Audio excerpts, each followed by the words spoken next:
Hey guys, my name is Elijah, and in this tutorial I will show you how to select multiple clips in Shotcut. It's very simple. First, make sure that you have multiple clips on your timeline.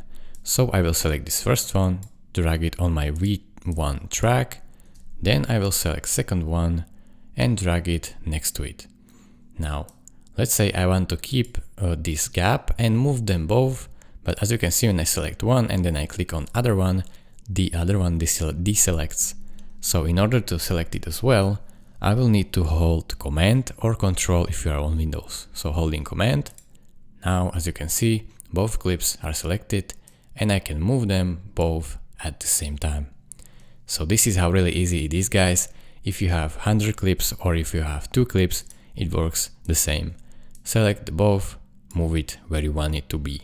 Thank you guys for watching. If this video was helpful to you, consider subscribing and liking this video, and I will see you in the next tutorial. Bye bye.